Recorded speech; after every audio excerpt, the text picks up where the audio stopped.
Hello my loves, welcome back to my bullet journaling channel and welcome to my March 2026 Bujo setup. I am not gonna lie, I've been doing these bullet journaling setups for 6 years now and I've done so many voiceovers that I have no clue what I'm gonna say in this one. I'm going through this video completely unscripted. I mean, I'm always unscripted, but completely winging it. I have no clue what we're about to talk about, but I am very excited because I did a theme for March that I kind of just had in the back of my mind for a couple of weeks now, which is honestly kind of long for me. I usually think about themes like last minute, but I was thinking about this one for a while and I thought it might be too, simple is the wrong word, but I'll get into that, too simple. And then it turned out looking kind of good. I'm not gonna lie, I'm very proud and happy with the final result here. And I love when that happens. So basically, I've talked about this in a couple of my recent videos, so I will not harp on for too long about it, but in the past years, I've spent a lot of time making sure that my bullet journal themes are pretty extravagant and very heavy on like very detailed art.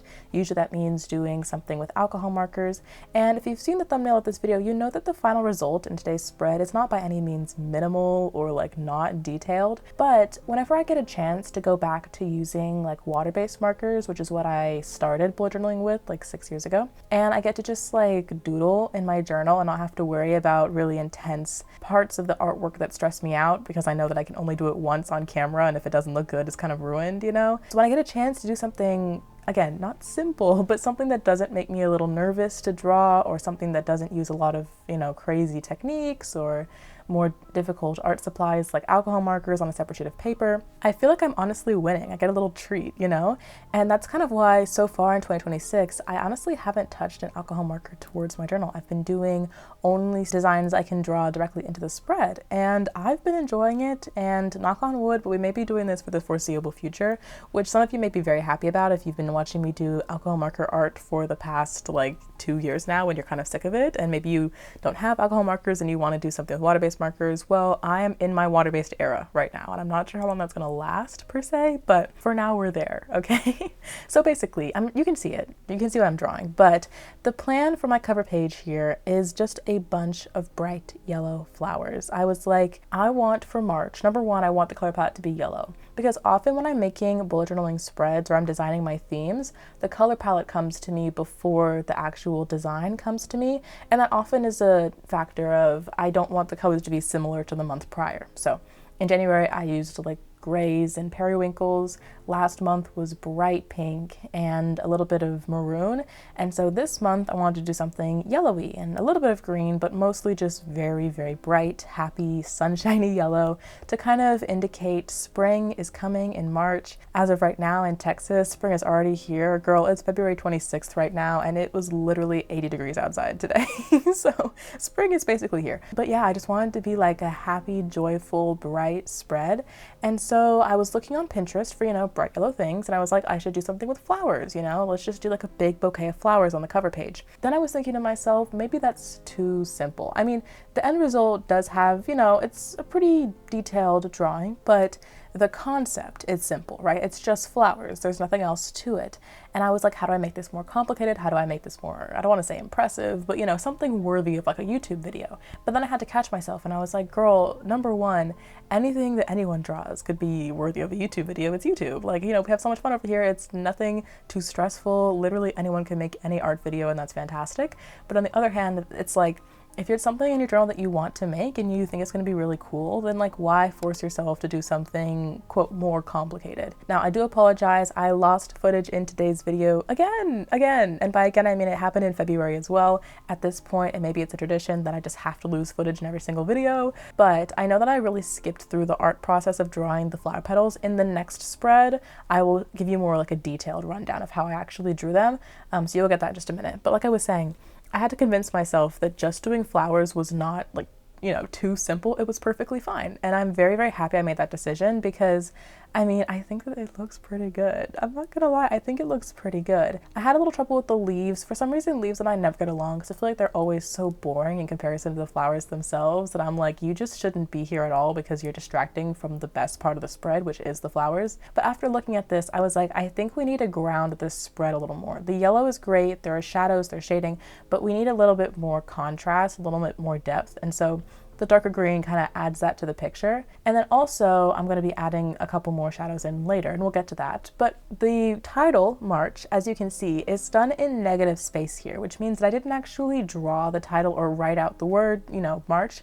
I just used art around the shapes of each letter to emphasize the letter. So basically, March, it's just the white paper, but the fact that the flowers are designed around each letter, and I specifically colored only sections of the letters, the little hole inside the A or the little hump under the H, that kind of thing. Technically, it looks like I wrote the word March over these flowers in a white acrylic pen or something, but all I did was color around those shapes that I had just sketched in with pencil before I started coloring everything. I haven't done this before, I don't believe, in my spreads that I can think of. Okay, well, I think last March I did something similar, but I think I outlined those letters completely. Here they're not outlined at all, so I really had to rely on the shading and the color behind the letters to be dark enough and contrasted enough that you could really tell the negative space spelled out the word March, and I think it was pretty successful. I'm also doing a Dutch door here. I don't know if you can really tell by the thumbnail of this video, but my cover page is actually multiple Dutch doors stacked on top of each other,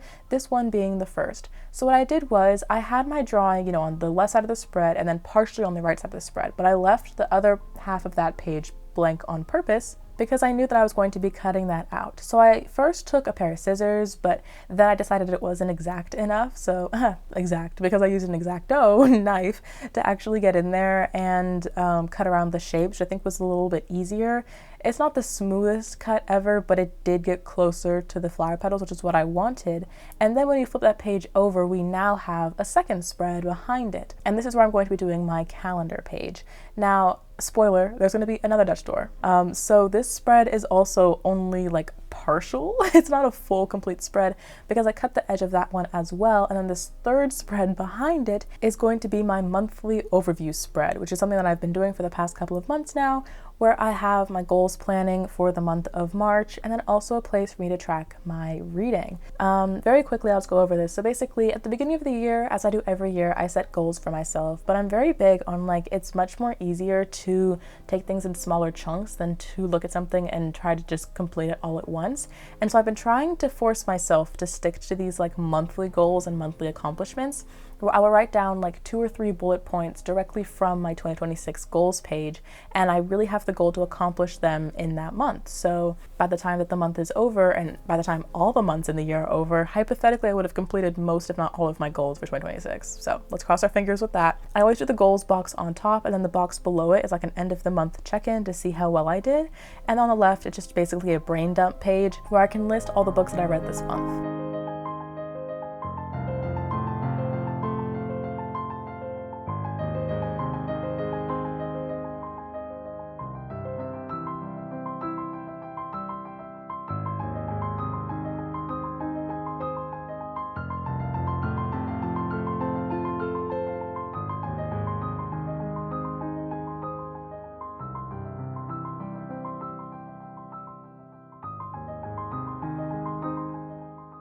Now, I promised you a full tutorial on these flowers, so I'll just give you a little bit of a talk through right now. So the first thing that I did with each of the flowers is I outlined them with a kind of dark yellow fine liner pen. It was one of the ones from Ohuhu, and then I went in between and colored the entire flower, literally the entire thing, with a light yellow colored pencil. Now, I had no intentions of using colored pencil at first. I wanted to just use marker, but I couldn't find a yellow in my collection that was light enough. I just wanted one just a little bit lighter, and I couldn't find it. So I find that with colored pencil, it's easier to control the darkness of the color because it just depends on how light or firm you hold the pencil itself. And so I would do a very light wash of yellow over the entire petal, and then I would go in afterwards with a light yellow marker, and I would color almost the entire petal, but I would leave the ends of the petal, the ones that's closest to the sun, because hypothetically, if there's a light source on top of these flowers, the top of each petal would have a little bit lighter section, which is where the colored pencil would show, and then the bottom half of the petal, where it gets closer to the bud or the center of the flower, is where the shadows would be and where it would get darker. So going off of that technique, whenever I took my darker yellows and added some shadows, which are really just streaks coming out from the center of each petal, I would do that in like the bottom half of each petal. And then you'll see me in a little bit add another darker layer of shadow because I think it just needed a little bit more contrast. But after doing that, I would just blend out with the original yellow marker. And if you look at it close up, it really is kind of streaky. It's not very clean at all. But when you look at it far away or on camera like this, it looks like a smooth blend. And I find that often that's what happens when I do, quote, realistic art. This isn't perfectly realistic, of course, but it's one of those things where when you're drawing it yourself, you may think it looks a little bit messy or a little bit, scrappy. But if you really step back from your art for a second, if you, follow the laws of color and shadows and things like that, you most likely have something that looks pretty realistic, all things considered, And that's like the goal that I have for myself in my bullet journal, is just relatively realistic, usually. Now you may have noticed, but throughout this entire drawing process, not once did I pick up a black fine liner.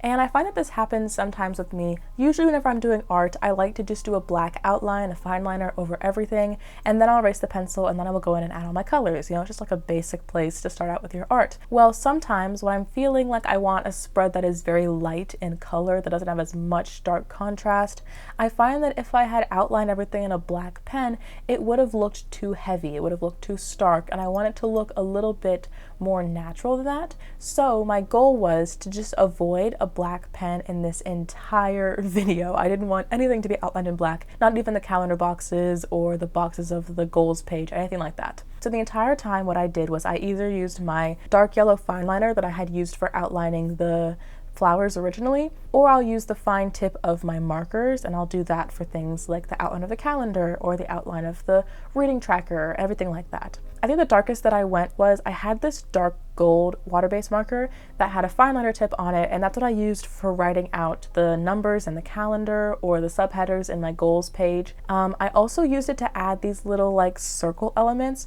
Basically, I was trying to figure out a way to fill up a little bit more negative space on these spreads. I feel like I loved the flowers, but I wanted a way to add a little bit more, je sais pas, to the actual spread, like the calendar page where it didn't have any flowers on it.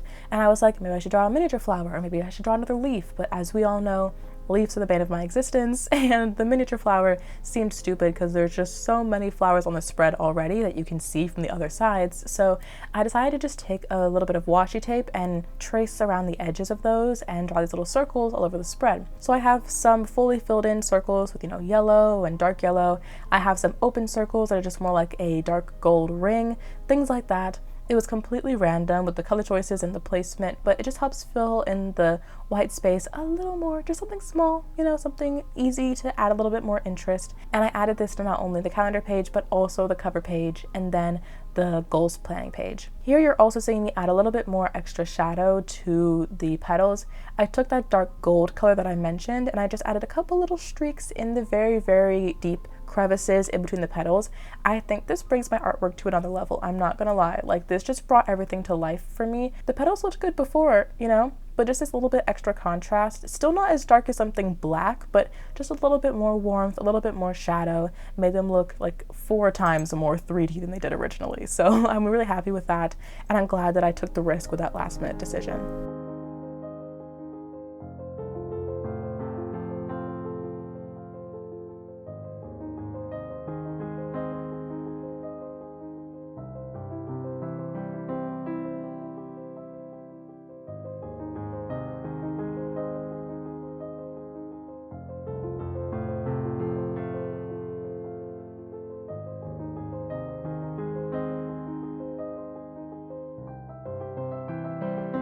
So we've spent over 13 minutes on the previous spread between like the calendar, the cover page, the monthly overview page, and I know that it didn't seem that long, but that also was like 3 to 4 hours of my life doing that. Sometimes I forget, like when I speed up these plan with me's, it's kind of deceiving, but I honestly will sit at my desk and just spend hours filming these. And also, this was a particular day where I had to stop filming and come back the next day because the lighting was getting too dark outside because it's still kind of winter here, so the sun set relatively early. Oh, my AC turned on. Okay, we're back. It's been like 10 minutes because my AC is so gosh dang loud for no reason, and I have no clue what I was saying before this, so we're just gonna restart. And now we're on the weekly spread, basically. Here, I'm going to be drawing one more round of peonies right in the middle of this spread. Now you may be wondering, Sophie, nothing else is drawn except for the flowers. Where is the weekly spread? Trust me, I have a little secret for you, okay? I actually drew this artwork on the spread after the one I did before. So this is like 2 spreads further. And it's because we're going to be doing another Dutch door spread, because of course, at this point, apparently it's like my thing. So I will show you the magic in just a few seconds, but first let's do the actual artwork, doing the exact same process as I did on the previous page. Literally nothing changed. And honestly, at one point it gets a little satisfying. Like when you do the first page or the cover page, especially when I'm filming, I'm like nervous, I'm going very slow, I'm worried about messing up on camera. Not so much this, I was, you know, for doing like a portrait or something like that, but I wanted to make sure that the artwork looks good, of course. So I'm going very carefully, I'm looking at my reference picture a lot, I'm, you know, being very particular about what I'm drawing. Then on the second page, you kind of get into the routine of like how you make every flower, and it kind of becomes, you know, a rhythm. By the third page, I am just winging it. When I tell you that I drew these so fast, it's like add a little shadow here, add this there, draw that there, and we're good, you know? And the entire time that I film, I'm also usually listening to something like an audiobook or a YouTube video. I believe while I was filming this, I was listening to Dylan Is in Trouble, who is one of my favorite creators. I think he is so funny. And so I'm literally just like vibing, listening to a YouTube video in the background as I draw these flowers for the umpteenth time in the video. But the hard work does pay off, because I'm not gonna lie, it's really satisfying to see it all done and to see the hard work kind of manifest itself in a nice little spread. So yeah, I love doing like the weekly spreads in a bullet journal theme, because at that point I'm already past like the nervousness and I'm just into the like satisfying rhythm of doing the exact same flowers like 12 million times in a row. Once the artwork is done, I'm going to be pulling out my X-Acto knife and cutting around the flowers again, but this time we're going to do it on both sides. You may be wondering what this weird box is behind it. I wasn't intending to use an X-Acto knife, I was just going to use scissors, but when I realized that the X-Acto knife could get a lot closer on the cover page, I was like, okay, I need something to actually cut against. I don't want to like cut 14 pages in my journal by using a knife. So I literally grabbed the top of my Aardvark book box, which I got in the mail a couple days, or honestly a couple weeks prior. I don't know why that was still in my room, but anyway, I just cut out the stuff on that. But you can see I'm doing both sides now. I try my best to make them perfectly even, or like approximately the same amount of space from the middle or from the spine on both sides.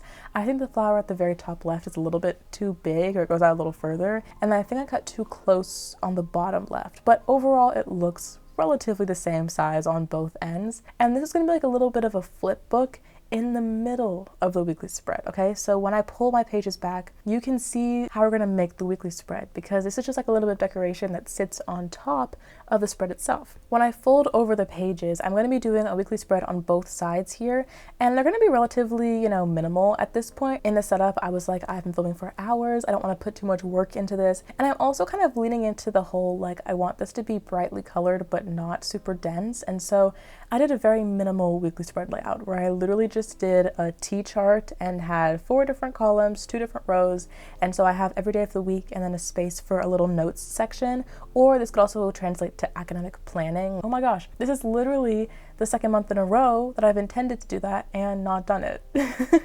Usually I like to do like a big monthly overview academic planner so I can see things that are coming up like far in advance, but recently, like as in February, I was doing these weekly spreads where you could do 2 weeks in one spread like this one is, instead of doing 1 week in each spread, so I could see my academic dates 2 weeks in advance. I couldn't see it a full month in advance, but oh well, it was fine, I guess. And I'm gonna do the same thing for March, where I'm just gonna see all my dates for the next 2 weeks, but I don't know, I'll be fine, don't worry. I'm just like laughing at myself because I literally told myself last month not to do this, and then here we are doing the same thing again. So she's nothing if not predictable.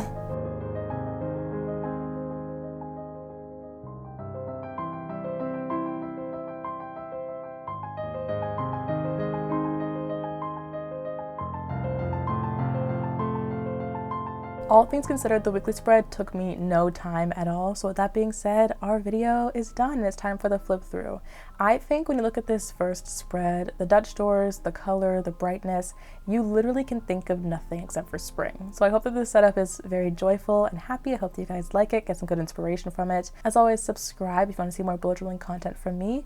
And if you want to catch up on old videos, I will link my February bullet journal plan with me here on the screen so you can go watch last month's setup. Love you guys so much. Thank you for watching, and I will see you very soon in my next video.